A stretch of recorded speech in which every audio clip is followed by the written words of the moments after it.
Ladies and gentlemen. You ready? Yeah. Ladies and gentlemen, let's talk about how do we get to $1 trillion. First and foremost, again, my favorite ex-president, Bill Clinton, says we can make this happen. He operates a program called the Clinton Global Initiative, or CGI America, and they are the sponsors of this initiative, and it's called the Infrastructure Rehab Bank, with a dollar goal of $1 trillion, not million, not billion, $1 trillion. All right, and how do you get there? Because that's a whole lot of zeros. First and foremost, Fortune 500 companies have roughly $2.2 trillion in foreign corporation banks. And as it stands today, it would be taxed at 35%. He's going to push Congress to allow for a tax holiday, which would get you to roughly about 17.5% taxation, which is roughly $350 billion. Of that $350 billion, former President Clinton has asked for roughly $65 billion, allowing for about $280 billion to be used to pay down our tax deficit, or I'm sorry, our budget deficit. The other $35 billion is coming from unions. The AFL-CIO has already committed this money, and there's a video on YouTube that you can see where they spell out their commitment by their members to support this program, because infrastructure is usually built by union workers. So they are looking out for their own self-interest. That, if you add 65 and 35, that gets you to $100 billion. We're a little short of our $1 trillion. So with $100 billion cash, he wants to then leverage that with the likes of some of our favorite people like Goldman Sachs and Citibank, and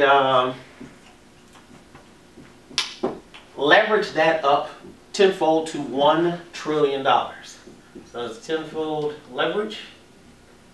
There we go.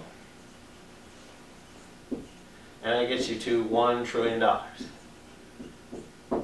And everybody in concept is already agreed to the concept. They're on board, and probably the biggest hurdle in this is Congress, because you're talking about politics or politricks, however you look at it, people.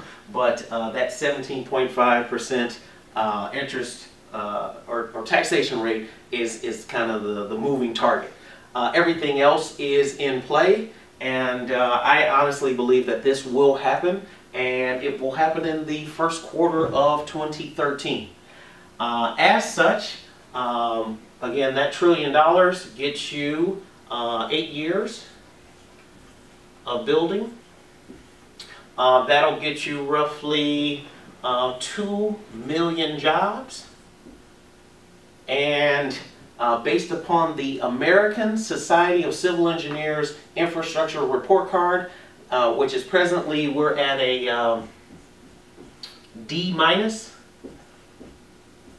that $1 trillion will get you to basically a B+, A-. So you can get back on the Dean's list if you spend this money. And we're talking about roads, bridges, highways, airports, schools, hospitals, rail lines, everything that we've literally neglected as we've been in 2 wars, Afghanistan and Iraq. We will spend $1 billion a month as opposed to $1 billion a day in war activity. So what's on the other side of this is less defense spending, but at the end of the day, God bless you. At the end of the day, you need to do some nation building at home. We've put the power grid in place in Iraq and Afghanistan. We're going to do some mining over there. We'll put some schools together, put some hospitals together. But at the end of the day, we need to reinvest in this great nation of ours. Our populace is aging as well as our roads. If anybody has paid attention to a severe accident where in Minnesota you had about 6 people lose their lives because they were repairing the roads, and yeah, it was it was a catastrophe, but it is emblematic of where we are infrastructure-wise in this country, to Katrina, to now Sandy, and how so many things have been neglected or just oversight, and we're going to fix the problem that's facing us today. So I'm excited, I'm invigorated, as Barack Hussein Obama would say, I'm fired up and ready to go. And then as you look at this $1 trillion, the number one thing you're thinking, how does that impact the dollars in my pocket? How does that impact my family? And the number one thing is, of this $1 trillion, 40% of it, or $400 billion, will be spent through design build. This is critical information, because as it stands today, most African American and minority owned firms are not established or have established relationships that deliver on this methodology. The biggest goal of my tenure here as the Executive Director of the Michigan Minority Contractors Association is to put together relationships and educational programming that gets us to that point. Because $400 billion, ladies and gentlemen, is real money. And I would be neglectful in my duties as the Executive Director of the Michigan Minority Contractors Association in not putting solutions in place that impacts your dollars in your pocket. Thank you.